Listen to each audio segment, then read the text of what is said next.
ಈಗ ಕನ್ನಡಪ್ರಭದಲ್ಲಿ ಯಾವೆಲ್ಲ ಸ್ಟೋರೀಸ್ ಇದೆ ನೋಡ್ಬನ್ನಿ. ಎಸ್, ಇವತ್ತಿನ ಕನ್ನಡಪ್ರಭ ಬಜೆಟ್ನ ಬಗ್ಗೆ ಸಂಪೂರ್ಣ ಚಿತ್ರಣವನ್ನು ಕೊಡುವಂತಹ ಒಂದು ಪತ್ರಿಕೆಯಾಗಿ ಹೊರಹೊಮ್ಮಿರುವಂಥದ್ದು.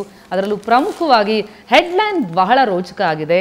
ಮೋದಿ ಜಿನಿಯ ಅದ್ಭುತ ದೀಪ. ನಿಜಕ್ಕೂ ಜಿನಿ ಥರ ಮೋದಿಜಿ ಯಾವ ರೀತಿಯಲ್ಲಿ ಅದ್ಭುತ ದೀಪವಾಗಿ ಬೆಳಗಿದ್ದಾರೆ ಬಜೆಟ್ ಮೂಲಕ ಅನ್ನೋದನ್ನು, ಜೊತೆಗೆ ಏನು ಗಿಫ್ಟ್ ಕೊಟ್ಟರು, ಯಾವ್ಯಾವ ಸೆಕ್ಟರ್ಗೆ ಏನು ಕೊಟ್ಟರು ಎಲ್ಲ ಕಾರ್ಟೂನ್ ಮೂಲಕವೂ ಕೂಡ ಇಲ್ಲಿ ತೋರ್ಪಡಿಸಲಾಗಿದೆ. 55 ಕೋಟಿ ಮತದಾರರಿಗೆ ಎಲೆಕ್ಷನ್ ಬಜೆಟ್ ಹ್ಯಾಂಪರ್ ಯಾವ ರೀತಿಯಲ್ಲಿತ್ತು, ಜೊತೆಗೆ ಕರ್ನಾಟಕಕ್ಕೆ ಸಿಕ್ಕಿದ್ದೇನು ಅನ್ನೋದರ ಬಗ್ಗೆ ಕೂಡ ಸಂಪೂರ್ಣ ಚಿತ್ರಣ ಇದೆ. ಕನ್ನಡಪ್ರಭ ಒಂದು ರೀತಿಯಲ್ಲಿ ಬಜೆಟ್ ಎಕ್ಸ್ಪರ್ಟ್ ರೀತಿಯಲ್ಲಿ ವರ್ಕ್ ಮಾಡಿರುವಂಥದ್ದು. ಹಾಗಾಗಿ ಎಲ್ಲ ಅಂಶಗಳನ್ನ ಕೊಡಲಾಗಿದೆ. 7 ಹೊಸ ರೈಲು ಮಾರ್ಗ, 1 ಗೇಜ್ ಪರಿವರ್ತನೆ, 4 ಡಬ್ಲಿಂಗ್, 3 ನಿಲ್ದಾಣ ಅಭಿವೃದ್ಧಿ, ಬೆಂಗಳೂರು ರೈಲ್ವೆಗೆ 40 ಕೋಟಿ ರೂಪಾಯಿ. ಹಾಗೆ ಇತರೆ ಘೋಷಣೆ ತಗೊಳ್ಳೋದಾದ್ರೆ ನಮ್ಮ ಮೆಟ್ರೋಗೆ 1012 ಕೋಟಿ ಇದೆ, ಬೆಂಗಳೂರಿನ ನಿಮಾನ್ಸ್ಗೆ 450 ಕೋಟಿ ಇದೆ. ಹಾಗೆ ನಮ್ಮ ರಾಜ್ಯದ ವಿಚಾರಕ್ಕೆ ಬರೋದಾದ್ರೆ ಮೈಸೂರಿನ ವಾಕ್ ಶ್ರವಣ ಸಂಸ್ಥೆಗೆ 55 ಕೋಟಿ ಆಗಿದೆ, 55 ಕೋಟಿಯನ್ನು ಕೊಟ್ಟಿರುವಂಥದ್ದು. ಜೊತೆಗೆ ಒಟ್ಟಾರೆ ನೋಡೋದಾದ್ರೆ ಏನೇನು ಸಿಕ್ಕಿದೆ, ಯಾವ್ಯಾವ ವರ್ಗಕ್ಕೆ, ಎಲ್ಲದರ ವಿಸ್ತಾರ ರೂಪ ಇರುವಂಥದ್ದು. ಹಾಗೆ ಫ್ರಂಟ್ ಪೇಜಲ್ಲಿ ಅದರ ಹೈಲೈಟ್ಸ್ ಅನ್ನು ಕೊಡಲಾಗಿದೆ. ತಪ್ಪಿದೆ. ಇನ್ನು 2ನೇ ಪುಟಕ್ಕೆ ಬರೋದಾದ್ರೆ ತೆರಿಗೆ ಪಾವತಿದಾರರು ಯಾರಿದ್ದಾರೆ ಅವರೆಲ್ಲರಿಗೂ ಕೂಡ ಖುಷಿಯ ವಿಷಯವನ್ನ ಈಗಾಗಲೇ ನೀಡಿರುವಂತಹದ್ದು. ಅದರಲ್ಲಿ ಪ್ರಮುಖವಾಗಿ 5 ಲಕ್ಷ ಆದಾಯದವರೆಗಿನ ತೆರಿಗೆ ಇಲ್ಲ. ಪ್ರಮುಖವಾಗಿ ಇದೇ ದೊಡ್ಡ ನಿರೀಕ್ಷೆ ಇತ್ತು, ಇಂತಹದ್ದೊಂದು ನಿರೀಕ್ಷೆಯನ್ನ ಇಟ್ಕೊಳ್ಳಾಗಿತ್ತು. ಆ ನಿರೀಕ್ಷೆ ಹುಸಿಯಾಗಿಲ್ಲ. 5 ಲಕ್ಷ ರೂಪಾಯಿಗಿಂತ ಹೆಚ್ಚು ಆದಾಯ ಇದ್ರೂ ಕೂಡ ತೆರಿಗೆಯನ್ನ ಹೇಗೆ ಉಳಿಸಬಹುದು ಅಂತ ಸ್ವತಃ ಸಚಿವ ಪಿಯೂಷ್ ಗೋಯಲ್ ಅವರೇ ಹೇಳಿದ್ದಾರೆ. ಹಾಗಾದ್ರೆ ಸಂಬಳ ಎಷ್ಟಿದ್ರೆ ಎಷ್ಟು ಟ್ಯಾಕ್ಸ್ ಅನ್ನ ಕಟ್ಟಬೇಕಾಗುತ್ತೆ ಅನ್ನೋದರ ಸಂಪೂರ್ಣ ಮಾಹಿತಿಯನ್ನ ಇಲ್ಲಿ ನೀಡಲಾಗಿದೆ. ಹಾಗೆ ಮುಂದುವರೆದಂತೆ 5 ಲಕ್ಷ ಮೇಲ್ಪಟ್ಟವರಿಗೆ ತೆರಿಗೆ ವಿನಾಯಿತಿ ಮುಂದಿನ ಬಜೆಟ್ನಲ್ಲಿ ಇದೆಯಾ ಅನ್ನುವಂತಹ ಸೂಚನೆಯನ್ನ ಕೂಡ ಇಲ್ಲಿ ನೀಡಲಾಗಿದೆ. ಆದಾಯ ತೆರಿಗೆ ಯಾರಿಗೆ ಎಷ್ಟು ಲಾಭ ಅನ್ನೋದರ ಒಂದು ಇಡೀ ಟೇಬಲ್ ಅನ್ನೇ ನೀವು ನೋಡಬಹುದಾಗಿದೆ. ಮಾಸಿಕ ಆದಾಯ 333,330 ರೂಪಾಯಿ ಇದ್ರೆ ಎಷ್ಟು ಕಟ್ಟಬೇಕಾಗುತ್ತೆ. ಹಾಗೆ ಮುಂದುವರೆದಂತೆ ಹೆಚ್ಚಿನ ಮಟ್ಟಕ್ಕೆ ಏನಾದರೂ ಆದಾಯವನ್ನು ಪಡಿತಾ ಹೋದಂತೆ ಆ ತೆರಿಗೆಯ ಪ್ರಮಾಣ ಹೇಗಿರುತ್ತೆ ಅನ್ನೋದರ ಸಂಪೂರ್ಣ ಮಾಹಿತಿಯನ್ನು ನೀವು ಪಡಿಬಹುದು.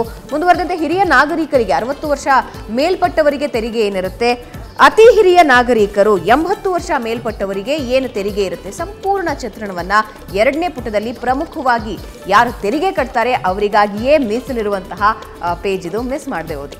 ಎಸ್, ಇನ್ನು ಹಾಗೆ ಮುಂದುವರೆದಂತೆ 4ನೇ ಪುಟಕ್ಕೆ ಬಂದರೆ ಮತ್ತದೇ ಬಜೆಟ್ನದೇ ವಿಚಾರ. ಯಾಕಂದರೆ ಯಾವ್ಯಾವ ಸೆಕ್ಟರ್ಗೆ ಏನು ಸಿಕ್ತು ಇದು ಬಹಳ ಪ್ರಮುಖ ಆಗುತ್ತೆ. ಅದರಲ್ಲೂ ಮಧ್ಯಂತರ ಬಜೆಟ್ ಅಂದಾಗ ಅದು ಸುದೀರ್ಘವಾಗಿರೋದಿಲ್ಲ, ಸಂಕ್ಷಿಪ್ತವಾಗಿರುತ್ತೆ ಅನ್ನುವಂಥದ್ದು ಮಾತಿದೆ. ಆದರೆ ಇದು ಅದೆಲ್ಲವನ್ನ ಮೀರಿ ಸುದೀರ್ಘ ಬಜೆಟ್ ಆಗಿ ಪರಿಣಾಮವನ್ನು ಬೀರಿರುವಂಥದ್ದು. ಹಾಗಾಗಿ ಏನಿತ್ತು ರೈತರಿಗೆ, ಹಾಗೆಯೇ ಗ್ರಾಮೀಣಾಭಿವೃದ್ಧಿಗೆ, ತೆರಿಗೆದಾರರಿಗೆ, ಆಟೋಮೊಬೈಲ್ಗೆ, ಗೃಹ, ರೈಲ್ವೆ, ಪರಿಸರ ರಕ್ಷಣೆ, ಆರೋಗ್ಯ, ಮಹಿಳೆ ಮತ್ತು ಮಕ್ಕಳು, ವಿಜ್ಞಾನ ತಂತ್ರಜ್ಞಾನ, ಚಿತ್ರರಂಗ, ಮಧ್ಯಮ ವರ್ಗ, ಸಣ್ಣ ಉದ್ದಿಮೆ, ಹಾಗೆ ಯಾವುದನ್ನೂ ಬಿಡದೆ ಎಲ್ಲ ಸೆಕ್ಟರ್ಗಳಿಗೂ ಕೂಡ ಏನೋ ಒಂದು ಕೊಡುಗೆ ಸಿಕ್ಕಿರುವಂಥದ್ದು. ಏನದು, ಯಾವ್ಯಾವ ಪ್ರಮಾಣದಲ್ಲಿ ಸಿಕ್ಕಿದೆ, ಅದರ ಜೊತೆಗೆ ಭೂ, ವಾಯು ಮತ್ತು ಜಲಮಾರ್ಗಗಳಿಗೆ ಒತ್ತು ಕೊಡಲಾಗಿರುವಂಥದ್ದು. ಹೈವೇ ಅಭಿವೃದ್ಧಿಗೆ 83,000 ಕೋಟಿ ನಿಗದಿಯಾಗಿದೆ. ಹಾಗಾಗಿ 8 ವರ್ಷಗಳಲ್ಲಿ $10 ಲಕ್ಷ ಕೋಟಿ ಆದಾಯದ ನಿರೀಕ್ಷೆ ಕೂಡ ಇದೆ ಈ ಎಲ್ಲ ಮಾರ್ಗಗಳಿಂದ. ಇದರ ಬಗ್ಗೆ ಸಂಪೂರ್ಣ ಚಿತ್ರಣವನ್ನು ಕೊಡಲಾಗಿದೆ. ಜೊತೆಗೆ ಈ ಬಜೆಟ್ನ ಪ್ರಮಾಣ ಯಾವ ರೀತಿಯಲ್ಲಿದೆ, ಈ ಬಾರಿಯ ಬಜೆಟ್ ಗಾತ್ರ 27 ಲಕ್ಷ ಕೋಟಿ ರೂಪಾಯಿ. ಅದರ ಬಗ್ಗೆ ಕುರಿತು ಕೂಡ ಸಂಪೂರ್ಣವಾದಂತಹ ವಿವರವನ್ನು ಕೊಡಲಾಗಿರುವಂಥದ್ದು 4ನೇ ಪುಟದಲ್ಲಿ. ತಪ್ಪಿದೆ. ಇನ್ನು 6 ಮತ್ತು 7ನೇ ಪುಟಕ್ಕೆ ಬರೋದಾದ್ರೆ ಸಂಪೂರ್ಣವಾಗಿ ರೈತರು ಮತ್ತು ಕಾರ್ಮಿಕರಿಗೆ ಯಾವ ರೀತಿ ಈ ಬಜೆಟ್ ಅನ್ನ ಮೀಸಲಾಗಿ ಇಡಲಾಗಿದೆ ಅನ್ನೋದರ ಕಂಪ್ಲೀಟ್ ಮಾಹಿತಿಯನ್ನ ಇವತ್ತಿನ 6 ಮತ್ತು 7ನೇ ಪುಟದಲ್ಲಿ ನೀವು ನೋಡಬಹುದು. ಅದರಲ್ಲಿ ಪ್ರಮುಖವಾಗಿ ರೈತರ ಖಾತೆಗೆ ಪ್ರತಿ ವರ್ಷ 6,000 ರೂಪಾಯಿ ನೇರ ಜಮೆ ಆಗುತ್ತೆ.